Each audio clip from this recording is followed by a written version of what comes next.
So here you can see a multi-layer perceptron. अब यहाँ पे आप इसको कंपैरिजन करें सिंगल लेयर परसेप्ट्रॉन से और देखें कि इसमें क्या डिफरेंस है एक सिंगल लेयर परसेप्ट्रॉन में और एक मल्टीपल लेयर परसेप्ट्रॉन में। दोनों में क्या कॉमनैलिटीज़ हैं और क्या डिफरेंसेस हैं। पहले कॉमनैलिटीज़ को देखें। नंबर वन थिंग कि हमारे पास यहाँ पे एक इनपुट लेयर आ रही है जिसके अंदर हमारे पास मल्टीपल इनपुट न्यूरॉन्स हैं और हमारे पास जो इनपुट्स हैं they are from x1 x2 till xn। तो very similar to single layer perceptron कि हमारे पास उस तरह से एक इनपुट लेयर है यहाँ पे। इसी तरह से आप देखें कि हमारे पास यहाँ पे एक आउटपुट लेयर है जिस तरह से हमारे पास सिंगल लेयर परसेप्ट्रॉन में थी और उसके अंदर भी हमारे पास मल्टीपल आउटपुट न्यूरॉन्स हैं। नाउ डिपेंडिंग अपॉन कि हमारे पास डेटा सेट में कितनी तरह की आउटपुट्स हैं उतने हम normally number of neurons output layer में रखते हैं। ठीक है, फॉर एग्जांपल अगर 3 तरह की क्लासेस हैं तो हम 3 न्यूरॉन्स उसके 3 आउटपुट न्यूरॉन्स जो होंगे। बट द थिंग इज़ के very similar to single layer perceptron हमारे पास एक इनपुट लेयर है और एक हमारे पास आउटपुट लेयर है जिसके अंदर हमारे पास मल्टीपल न्यूरॉन्स जो हैं वो आ रहे हैं और वो आपस में कनेक्टेड है, फुली कनेक्टेड है जिस तरह से हमारे पास सिंगल लेयर परसेप्ट्रॉन में आ रहा था। Now the only difference is कि हम इसमें हमारे पास हिडन लेयर्स हैं। ठीक है, तो यहाँ पे आपको ये जो ग्रीन बॉक्सेस नज़र आ रहे हैं ये जो 2 लेयर्स हैं, layer number 1 and this one layer number 2, these 2 are hidden layers जो कि हमारे पास इन बिटवीन रोल प्ले कर रही हैं इनपुट लेयर्स के और आउटपुट लेयर्स के साथ। तो अब इसमें जो हमारे पास कनेक्शंस हैं वो देखें, जो इनपुट लेयर है वो हिडन लेयर 1 के साथ कनेक्टेड हो रही है, फुली कनेक्टेड, तो उसके तमाम न्यूरॉन्स हमारे पास जो हिडन लेयर के न्यूरॉन्स हैं उनके साथ कनेक्ट हो रहे हैं। इसी तरह से हमारे पास जो हिडन लेयर 1 है वो सारी फुली कनेक्ट हो रही है हिडन लेयर 2 के साथ। ठीक है, तो कनेक्शंस के अंदर डिफरेंस आ रहा है, नंबर ऑफ़ लेयर्स के अंदर डिफरेंस आ रहा है और जो हिडन लेयर 2 है वो हमारे पास फुली कनेक्ट हो रही है आउटपुट न्यूरॉन्स के साथ या आउटपुट न्यूरॉन्स के लेयर के साथ। तो अगर इसमें मेरे पास ज़रूरी नहीं है कि 2 हिडन लेयर्स ही हों मल्टीपल लेयर परसेप्ट्रॉन में, मैं अगर चाहूँ सॉरी तो यहाँ पे एक थर्ड लेयर भी इंट्रोड्यूस कर सकता हूँ जो कि मेरी थर्ड लेयर हिडन लेयर हो जाएगी और उसके जो सारे कनेक्शन हैं वो कैसे होंगे। तो उसमें मेरे पास जो सेकंड हिडन लेयर है वो फुली कनेक्टेड हो रही होगी थर्ड हिडन लेयर के साथ और थर्ड हिडन लेयर फिर मेरे पास इस आउटपुट लेयर के साथ फुली कनेक्ट हो रही होगी। तो इस तरह से फिर जो कनेक्शंस हैं उसके अंदर थोड़ी सी वेरिएशन आ जाएगी। नाउ द क्वेश्चन इज़ के हमारे पास इनका क्या रोल है या लेयर्स का क्या काम परफॉर्म करती हैं ये। So layers in a neural network, इसको मल्टी लेयर परसेप्ट्रॉन को ही नॉर्मली हम एक न्यूरल नेटवर्क जो है वो कहते हैं। सो एक न्यूरल नेटवर्क में we have an input layer, then we have some hidden layers and then we have an output layer. The input layer introduces input values into the network. तो जो काम हमारे पास इनपुट लेयर पहले perform कर रही थी वही अभी भी वही परफॉर्म कर रही है कि वो तमाम इनपुट वैल्यूज़ को नेटवर्क को इंट्रोड्यूस करवा रही है। ठीक है, तो तमाम न्यूमेरिकल वैल्यूज़ बेसिकली हम पर फीड कर रहे हैं नेटवर्क को through input layer. Next is जो इम्पोर्टेंट चीज़ है कि नो एक्टिवेशन फंक्शन और अदर प्रोसेसिंग। इनपुट लेयर का काम सिर्फ यही है हर नेटवर्क के अंदर कि उसने इनपुट डेटा को फीड करना है नेटवर्क के साथ। ठीक है, हम वहाँ पे कोई भी प्रोसेसिंग परफॉर्म नहीं करते, वहाँ पे कोई एक्टिवेशन फंक्शंस इस्तेमाल नहीं किए जाते जिस तरह से हम दूसरी लेयर्स में कर रहे होते हैं। Next is the hidden layers. Hidden layers performs classification of features. ठीक है, तो जो फीचर की क्लासिफिकेशन है उसके लिए हमें हिडन लेयर्स की ज़रूरत पड़ती है।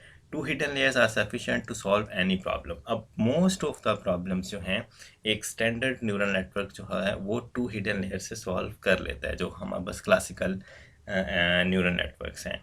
ठीक है, तो अदरवाइज़ अगर हम प्रॉब्लम बहुत ज़्यादा कम्प्लेक्स हो गई है तो हम उसके अंदर डिफरेंट तरह के ऑपरेशन इंट्रोड्यूस करते हैं और उसके लिए फिर हमें उसकी डेप्थ को इंक्रीज़ करना पड़ता है। लेकिन फॉर द टाइम बीइंग आप ये देख लें कि एक स्टैंडर्ड या क्लासिकल न्यूरल नेटवर्क जो है वो 2 लेयर्स के साथ most of the classification problems को सॉल्व कर लेता है। Features imply more layers may be better. तो जितनी लेयर, जिस तरह से मैंने अभी बताया कि जिस तरह से डीप लर्निंग की डोमेन है उसमें नंबर ऑफ़ लेयर्स हम बढ़ाते हैं, उसके अंदर डिफरेंट ऑपरेशंस परफॉर्म करते हैं, तो उससे उसकी जो परफॉर्मेंस है वो बेटर हो जाती है। तो ये हमारी हिडन लेयर्स हो गई। उसके बाद the output layer, the output layer's functionality is just like the hidden layers. Outputs are passed on to the world outside the neural network. तो आउटपुट लेयर का काम ये होगा कि जो फाइनल क्लासिफिकेशन है इनपुट डेटा की वो परफॉर्म करके दे दे। तो हमारे जो नेटवर्क की बेसिकली आउटपुट है वो हम थ्रू आउटपुट लेयर जो है वो अचीव करते हैं। तो ये बेसिक 3 तरह की जो लेयर्स हैं उनका हमारे पास प्रोसीजर या उनका फंक्शन आपने देखा।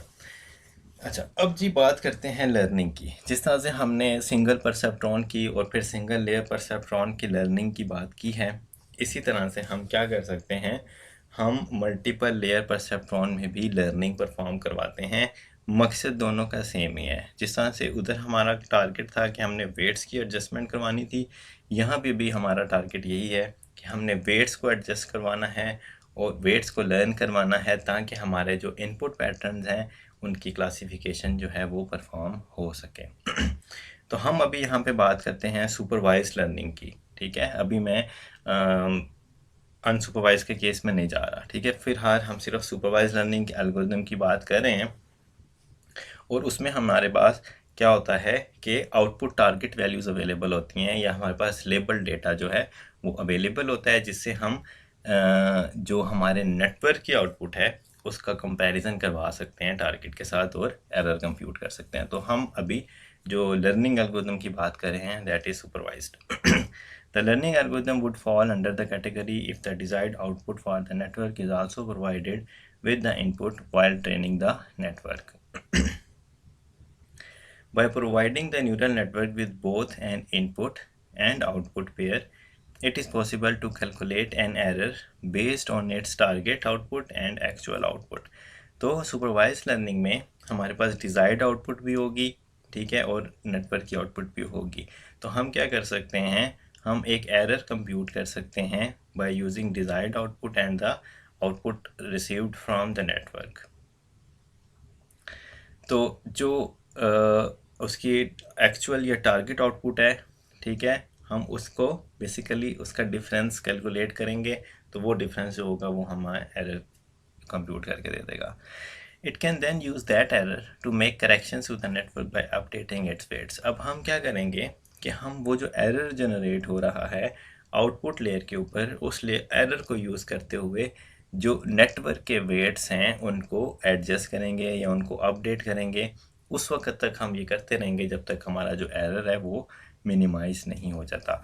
और एरर मिनिमाइज़ होने का मतलब ये होगा कि हमारे पास जो हमारे इनपुट पैटर्न्स हैं वो करेक्ट क्लासीफाई होना शुरू हो जाएंगे। तो मैं बेसिकली यहाँ पे एरर मिनिमाइज़ करने की बात कर रहा हूँ। Single layer neural network can be train by a simple learning algorithm that is usually called the delta rule.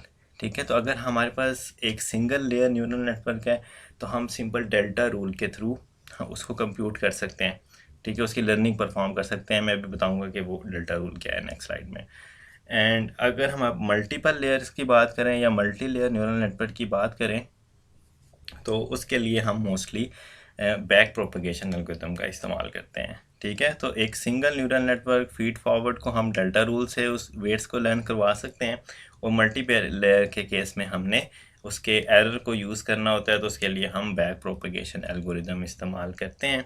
तो अब मैं आपको नेक्स्ट स्लाइड्स में डेल्टा रूल का बता के फिर हम थोड़ी सी डिटेल डिस्कशन करेंगे बैक प्रोपगेशन एल्गोरिथम के ऊपर कि हम किस तरह से बैक प्रोपगेशन के थ्रू नेटवर्क के वेट्स को एडजस्ट करवाते हैं।